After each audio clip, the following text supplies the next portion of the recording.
Parce qu'il a tenu à apporter de plus amples informations sur le contenu de l'accord avec le FMI pour mieux éclairer la lanterne des Congolais, le chef du gouvernement s'est prêté ce jeudi matin au feu roulant des questions des journalistes. Après l'approbation du programme du Congo par le conseil d'administration du FMI, assorti d'une aide financière de 448 millions de dollars, en plus de celle qui sera apportée par les partenaires bilatéraux, la Banque mondiale, la Banque africaine de développement et la France, ce sont plus de 780 milliards de francs CFA annoncés qui seront versés au Congo pour les 3 ans à venir. J'entends dire, mais pourquoi seulement un petit montant comme ça? Oui, parce qu'on va clore bientôt. Il y en a qui se plaignent, mais ce n'est pas gros, ce n'est pas important. On s'attendait à des montants plus élevés. Cette question n'a pas été posée. Mais je me la pose et je vous donne la réponse. Hein? Cette facilité, en temps normal, on vous donne 100%. Nous avons une quote-part. C'est comme la part dans un capital. Le poids du Congo, d'abord tous les pays africains, quand on fixe les quotes-parts, on a des montants très résiduels.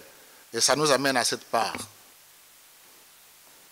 Facilité élargie, le mot élargi, après une série de concertations et d'indicateurs.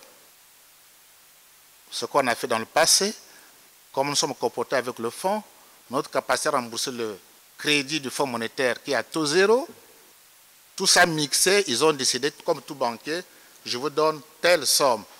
Et ils ont pris le forfait, 200% de votre quote-part, le double.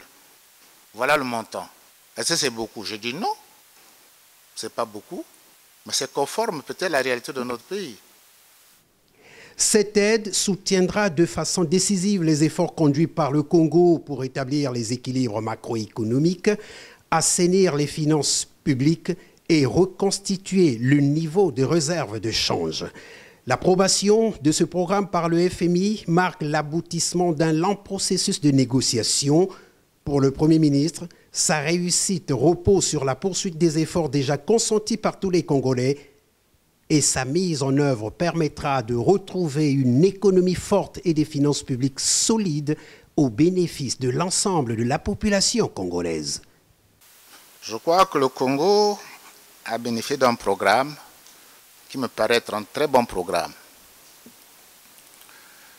Quand je dis que ça sera dur, ce n'est pas parce qu'il y aura des coupes.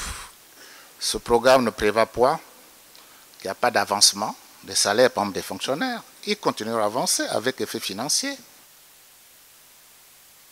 Quand vous allez lire les comptes publics, la masse salariale de l'État, elle augmente nominalement. Tout en sachant qu'il y a des départs à la retraite, ça suppose que des actions seront posées également pour conforter la position sociale des fonctionnaires. Le programme prévoit un effort d'assainissement des finances publiques qui repose sur une meilleure mobilisation de la ressource fiscale et une maîtrise des dépenses. Premier papier.